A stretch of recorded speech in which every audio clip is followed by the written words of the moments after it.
So you guys probably know that I've already done quite a bit of driving with this Z, but we gotta see how it performs in the Colorado Rockies.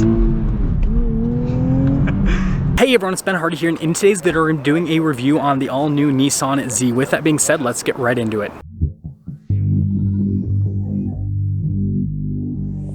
Take a quick look at the exterior of the Z, and this has to be our millionth video on the Nissan Z, since especially with this one, because I've just reviewed this one so many times. But anyways, you can see here with the front end styling, it's got that cool retro / modern appearance, and you know, I think it goes without arguing at this point that Nissan just killed it with the styling. Now this one has the performance package, as you guys will see with the window sticker.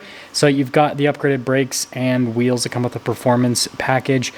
And you also have the limited slip differential. I've been going back and forth, frankly, on whether or not that package is worth it. And I've ultimately decided that yes, it is worth it. My initial decision was that no, you should just get the regular one and then do the upgrade yourself. But I think that this is actually worth getting just from Nissan from the factory. So performance package is the route to go until they release the Nismo.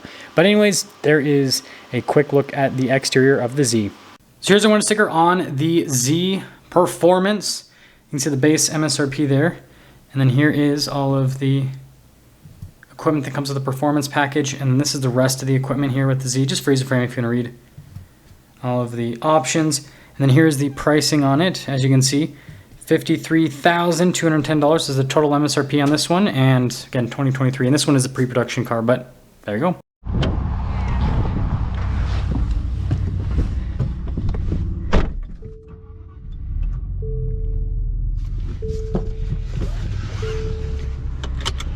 Okay, so let's talk about visibility before we set off here. Here's your visibility of the hood, both of the mirrors, throughout the rest of the rear, and well, let's set off. You guys probably know that I've already done quite a bit of driving with this Z, but we gotta see how it performs in the Colorado Rockies.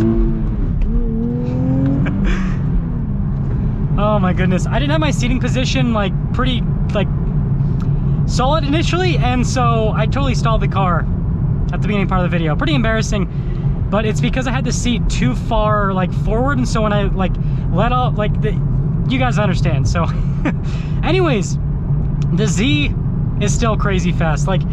Every single time I drive this car, I just remember how much of a blast it is to drive. And it's also just a really good daily driver. It's really smooth and comfortable from a suspension standpoint. And just so you guys know, this is a pre-production car, this specific one. It has 6,700 miles on it, and these are 6,700 hard miles, because this is a car that's gone through a ton of different journalists, and they have just absolutely hammered on it, and everything still works amazingly well. The auto rev match still works.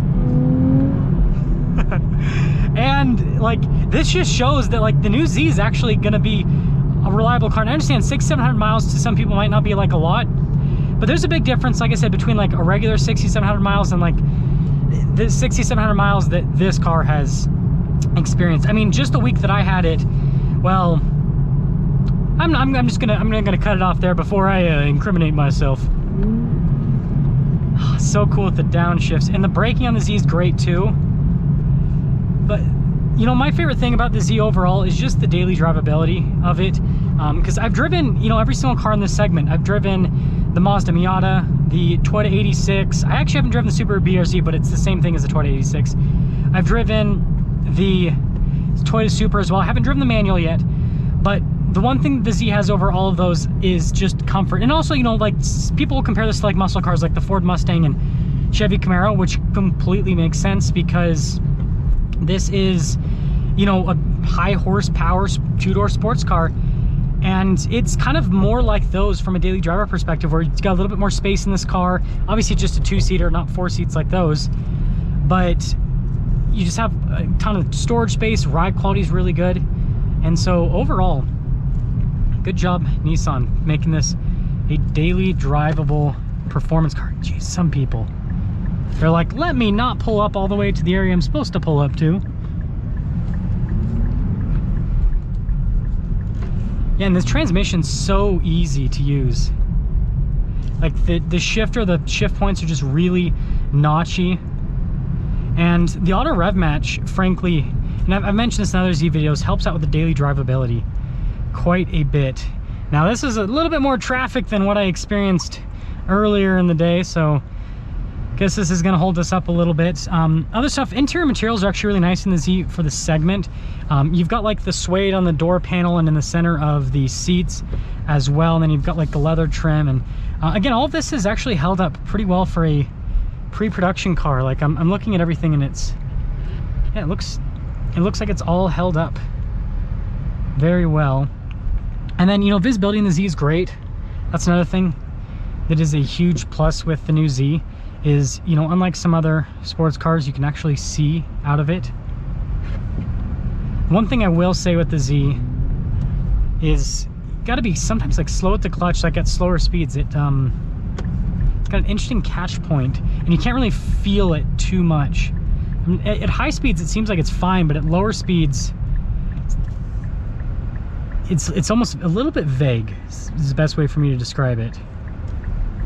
Yeah, a little bit vague. It's like I'm feeling the RPMs rather than the clutch in terms of what I'm listening to. See how this does over these little bumpy sections here. It's like we're climbing up something. I mean, overall though, driving it around town, slower speeds, it does great, frankly. Yeah, that initial bite point, it's just it's very strange. It's kind of like, the best way to put it is kind of like nobody's home for a second, and then boom, you can kind of feel it. It's not, you're not feeling it catch to your foot though. It's like I'm feeling the RPM start to slightly drop, and so it's like, okay, got to do a little bit more gas. So it's just a different way to drive a manual, I suppose. And yeah, I still like, I'm excited to see these on the road, honestly. Like the exterior styling, I mean, you guys know this thing looks so cool on the outside, and I feel like this is the most reviewed car of 2022 because Nissan's done a really good job with getting this out to journalists so that they can talk about it. Yeah, this would be such a fun car to just like cruise through, enjoy the day. So yeah, let's sum things up here with the Z. So again, exterior wise, I think it goes without saying, it's a beautiful car. The modern retro styling really works, and I think that's the thing that's really going to make this car go down, is this modern retro styling. Because yeah, just a lot of people like this, and it handles amazingly well. I mean, look at this. Like, it's just, the dynamics of this are amazing. And you guys know I have that back road back where I live that I really pushed this car on, and it was so fun with how it drove. And yeah, I mean, just for a manual like there's not that many manual transmission sports cars out there anymore. So for a fun manual transmission car that you can daily drive and just have an absolute blast with, the Z just definitely, it hits the sweet spot. Definitely hits the sweet spot, but it is eager to go fast. Like, you can tell, like, it wants to go fast. And also, I love the power band. I didn't mention that too much in this video, but like the fact that like it slowly builds power throughout the power band, like it wants you to go to red line. Like, look at this. So get into our higher speed zone.